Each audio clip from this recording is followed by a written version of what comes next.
नमस्कार, मैं मंजू त्रिपाठी, सह आचार्य हिंदी, राजकीय मीरा कन्या महाविद्यालय। आज हम मोहनलाल सुखाड़िया विश्वविद्यालय द्वारा बीए पार्ट 1 के हिंदी साहित्य प्रथम प्रश्न पत्र में निर्धारित पाठ श्याम संदेश का अध्ययन करेंगे।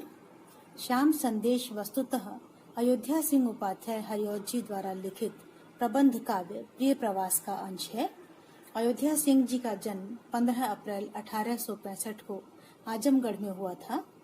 खड़ी बोली को काव्य के अनुरूप सरस और मधुर स्वरूप प्रदान करने में हरिऔध जी का महत्वपूर्ण योगदान रहा है। इनका रचना काल भारतेंदु युग से प्रारंभ होकर पूर्व स्वातंत्र युग कहा जा सकता है।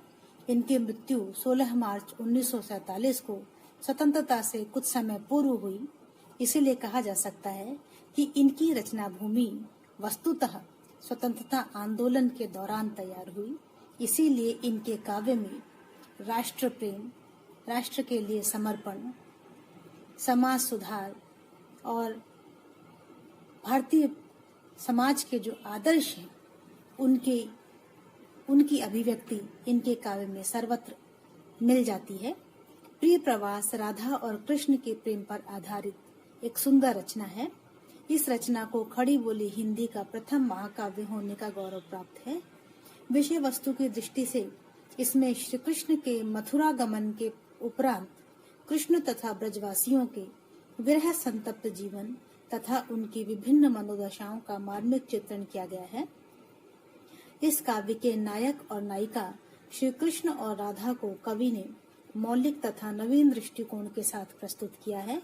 उन्होंने कृष्ण को उनके मधुर मनोहर तथा प्रियतम रूप के अतिरिक्त लोक संरक्षक एवं विश्व कल्याण की भावना से परिपूर्ण पुरुषोत्तम रूप में अंकित किया है।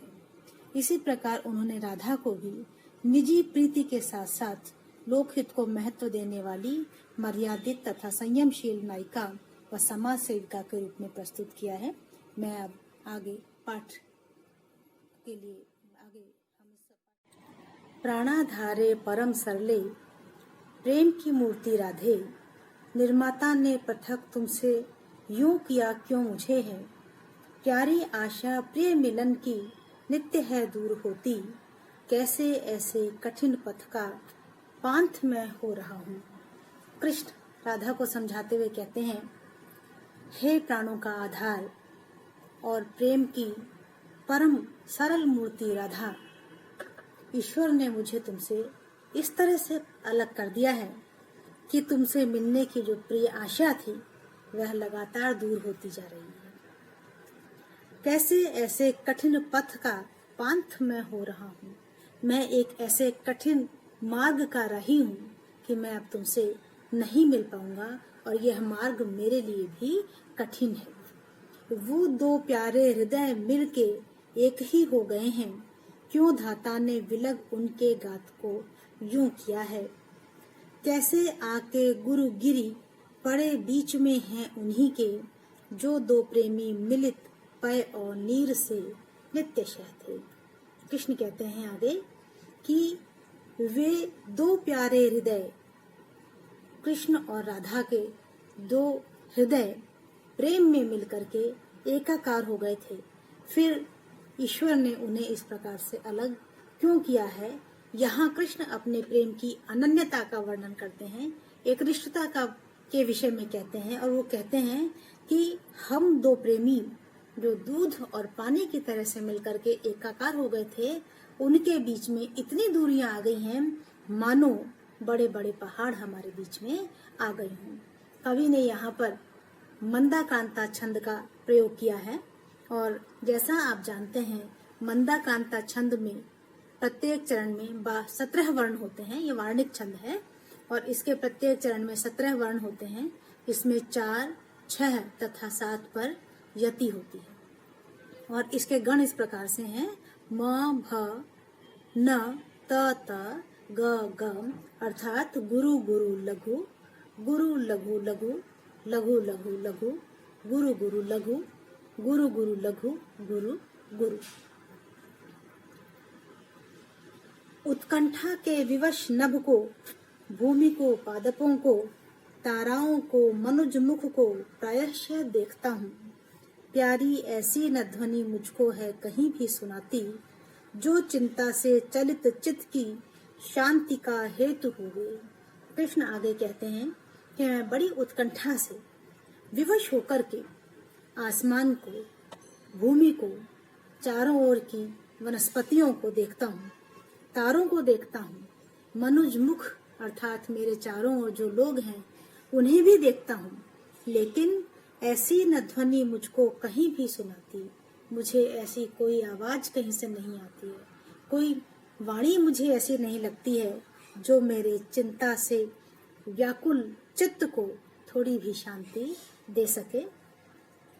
आगे वे कहते हैं, जाना जाता मरम विधि के बंधनों का नहीं है, तो भी होगा उचित चित्त में यूं प्रिय सोच लेना।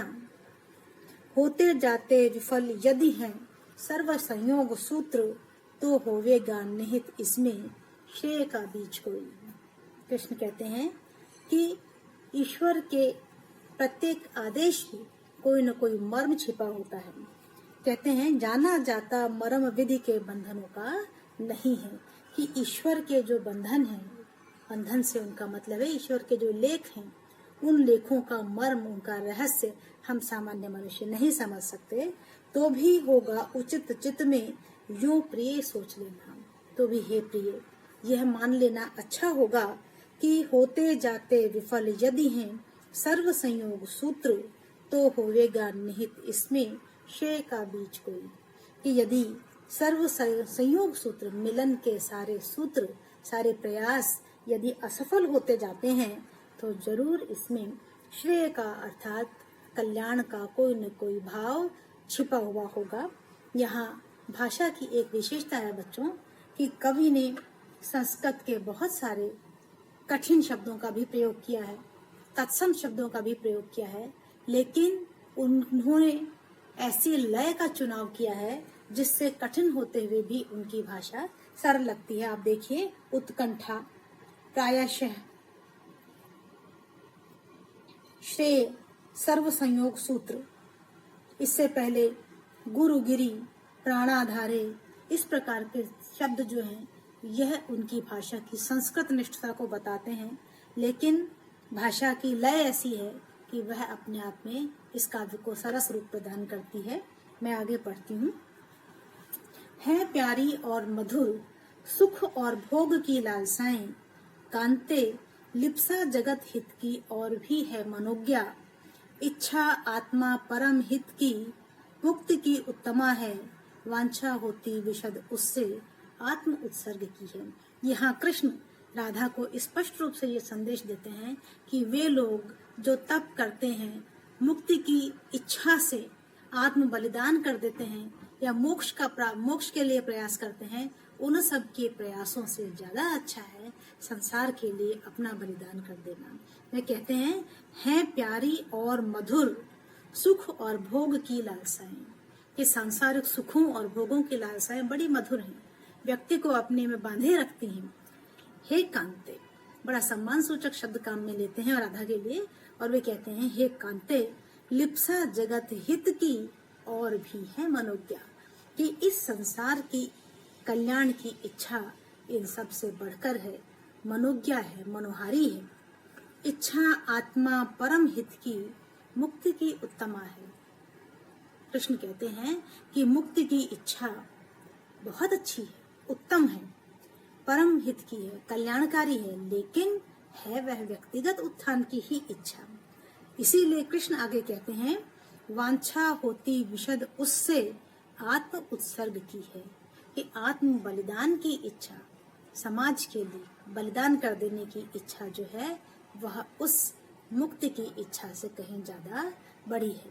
इस प्रकार से कृष्ण राधा को समाज सेवा की ओर प्रेरित करते हैं। यह छंद भी पुनः मंदाक्रांता में ही लिखा गया है।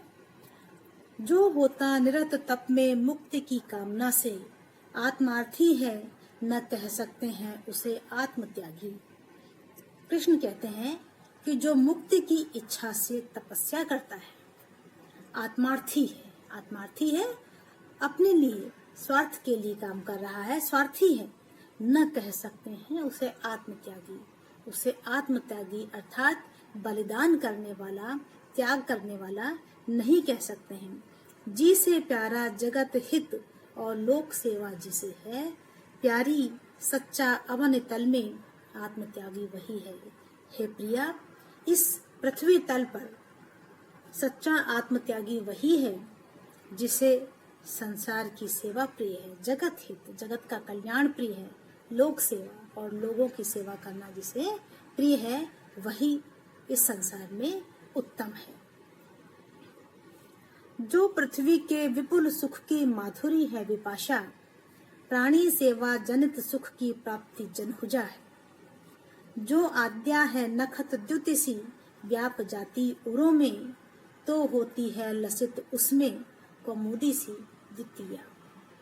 आगे वे कहते हैं कि जो पृथ्वी के विपुल सुख की माधुरी है विपाशा, कि पृथ्वी पर जितने भी सुख उपलब्ध हैं, उन सारे सुखों को प्राप्त करने की इच्छा विपाशा जैसी है।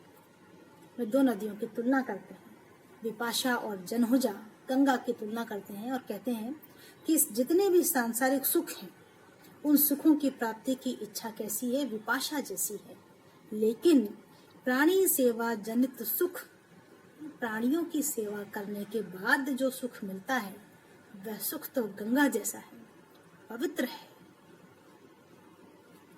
जो आद्या है नखत द्युतिसी, व्याप जाति उरों में, तो होती है लसित उसमें कौमुदी सी द्वितीया। जो आद्या है नखत द्युतिसी, व्याप जाति उरों में, कि सांसारिक सुखों का प्रकाश नक्षत्र की द्युति, नक्षत्रों की, तारों की ज्योति जैसा है, जो हमारे हृदय में पल भर के लिए प्रकाश फैलाता है। लेकिन यदि हम संसार का सुख सोचते हैं, संसार का भला करते हैं, तो वह कैसी है, वह कौमुदी सी द्वितीया, वह द्वितीया के चांद जैसी है।